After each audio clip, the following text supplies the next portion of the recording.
안녕하십니까. 한줄 설교 박재성 목사입니다. 날씨가 많이 쌀쌀해졌습니다. 또 세계적으로 또 코로나 변이 때문에 또 술렁이고 있지요. 어디에 계시든지 건강하시기를 기원합니다. 오늘 제가 선택한 한 줄 설교 본문은 사도행전 7장 59절입니다. 그들이 돌로 스데반을 치니 스데반이 부르짖어 이르되 주 예수여 내 영혼을 받으시옵소서. 아멘. 이 말씀은 초대교회 스데반 집사의 마지막 기도 내용입니다. 주여 내 영혼을 받으시옵소서. 오늘 제가 주안점을 둔 것은 이 스데반 집사님이 마지막에 정말 돌에 맞아 죽는 이 급박한 순간, 처절한 이 죽음의 순간에 어떻게 이렇게 담대하게 주님께 이렇게 기도할 수 있었을까라는 생각 때문입니다. 사도행전 7장을 잘 읽어보시면 아시겠지만 스데반 집사는 하나님께서 구원을 베푸시는 그 과정을 쭉 설교를 하는 내용이 나옵니다.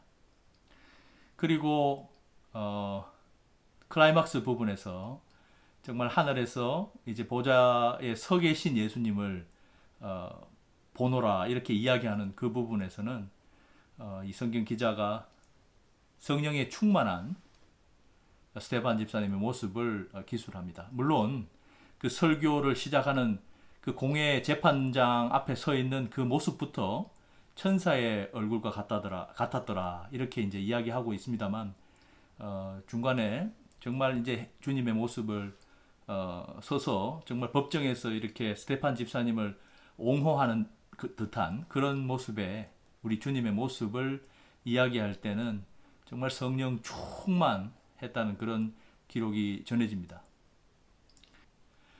과연 현실에서 이런 일들이 가능할까?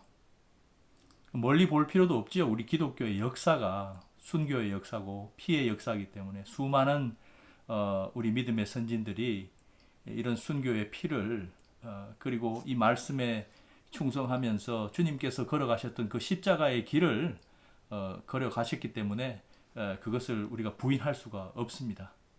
그런데 오늘날 참 특별히 이 미국 땅에서 혹은 한국에서 하루하루 일상을 살아가면서 과연 이런 담대한 믿음, 죽음에 이르기까지 박해를 받는 순간에도 우리의 영혼을 주님께 담대하게 맡기고 또 정말 주님의 뜻을 거스르는 사람들을 용서하는 기도를 우리가 할 수 있을까? 참 개인적으로 마음이 무거워질 때가 많습니다. 그러나 한편으로는 병원에서 정말 죽음 앞에서 담대하게 그 죽음을 받아들이는 분들의 모습을 볼 때에 이게 불가능한 일은 아니겠구나. 그런 죽음 앞에서 우리가 벌벌벌 떨면서 그 죽음에 끌려가는 것이 아니고 그 죽음을 담대하게 바라보고 또 맞이할 수 있는 그런 어떤 그 용기를 우리는 이 성경을 통해서 분명히 배울 수 있습니다. 며칠 전 이제 오후에 중환자실 이제 방문을 하게 됐어요. 70대 초반으로 보이는 이제 여자 환자분이 이렇게 산소 마스크를 쓰시고 옆에는 이제 따님이 이렇게 앉아 계시더라고요. 그 환자분하고 이야기를 쭉 이런저런 이야기를 이제 하는데 그분이 이제 그런 말씀을 하시는 거예요. 이제 뭐 더 이상 치료를 할 수 없다. 그 이제 폐 기능이 거의 이제 다 해서 이제 치료를 할 수 없고 그냥 이 산소 마스크 조금 유지하다가 이제 마지막을 맞이해야 되는 이제 그런 상황이다. 그러면서 하시는 말씀이 나는 병원에서 절대로 죽기 싫어서 오늘 의사 선생님한테도 이야기했고 나 이제 그래서 내일 집에 간다. 집에서 죽으려고 한다. 이렇게 이제 말씀을 하시는 거예요. 그래서 이분이 좀 사연이 있으시겠구나. 왜냐하면 많은 경우에 이런 상황에서 환자 본인이 그렇게 당당하게 말씀을 하시는 경우가 그렇게 많지는 않거든요. 그래서 이분이 무슨 사연이 있으실 것 같다 해서 어떻게 이렇게 담대하십니까? 죽음 앞에. 그러니까 이분이 이제 웃으시면서 그러게요, 목사님, 저도 이럴 줄 몰랐다고 하시면서 옛날 이야기를 한 가지 들려주시더라고요. 10년 전쯤에 거의 죽을 뻔 하셨대요. 그때도 이제 호흡을 못해서 이게 폐가 기능을 하지를 않아가지고 거의 죽을 뻔 하다시피 해서 이제 응급실에서 치료를 받고 중환자실에서 며칠 있다가 겨우겨우 살아나셨다는 거예요. 그리고 그때 이분이 생각을 하시기로, 야, 이렇게 죽을 수는 없다. 이렇게 또 언젠가는 또 이런 식으로 병원에 들어왔다가 응급실 들어왔다가 중환자실에서 그냥 이렇게 죽을 수밖에 없는 그런 이제 자기의 그 나빠진 폐 때문에. 그래서 이분이 이제 결심을 하신 게 이제 죽음을 준비를 해야겠다. 이렇게 이제 결심을 하셨다는 거예요. 물론 이제 그 결심에는 주변에 이제 그 즈음에 당신 어머니도 이제 돌아가시는데 그냥 병원에 들어가셔가지고 며칠 있다가 그냥 돌아가셨다는 거예요.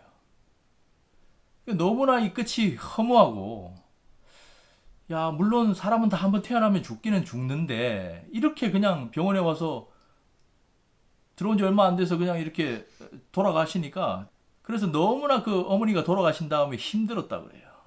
그래서 자기는 절대로 이런 고통을 자식들한테 주지 않기 위해서 준비를 하자. 그래서 어떻게 준비를 하셨냐고 하니까 이제 그 연명 치료를 거부하는 그런 이제 의향서죠. Advance Directive라고 하는 그런 의향서를 먼저 작성을 해서, 내가 만약에 이제 거의 죽게 되면은 연명 치료를 하지 말고, 그리고 결국은 또 잘 죽을 수 있도록 병원에서 절대로 나 죽을 생각 없으니까 가족들과 함께 있다가 그렇게 이제 마지막을 보내고 싶으니까 절대로 병원에서는 또 그런 거 하지 않겠다, 이런 준비를 하시고, 또 그런 것들을 가족들하고도 따님이 세 분 계셨는데 그런 이야기들을 미리 다 나누고 그렇게 하셨다는 거예요. 그래서 이제 정말 이제 10년 정도 지난 다음에 이렇게 때가 온 거죠. 그 일을 이제 실천을 하신 거예요.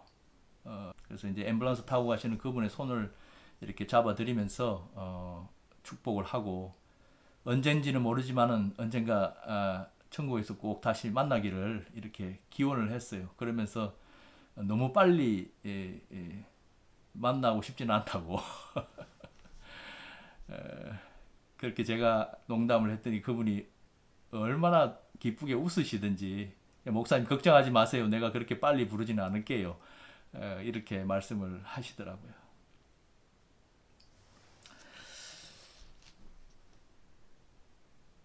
여러분, 우리가 항상 성경을 대할 때 특별히 성경 속에서 이런 어떤 순교의 이야기, 그리고 우리의 목숨을 바쳐서 우리의 모든 것을 바쳐서 하나님께 충성하고 또 하나님께 모든 것을 이렇게 드리는 이런 이야기를 들을 때 솔직히 저는 좀 많이 부담이 됐었거든요. 지금도 마찬가지고요. 그런데 제가 항상 드리는 말씀이지만 지금 그렇게 되지 않는다고 해서 실망하거나 부끄러워할 필요가 전혀 없다고 제가 말씀드리죠. 항상 그렇죠. 어제보다 조금 나은 오늘이 되면 되지 않을까라는 생각을 해봅니다. 그래서 왜냐하면 그게 불가능한 일이 아니기 때문이죠. 죽음을 준비한다.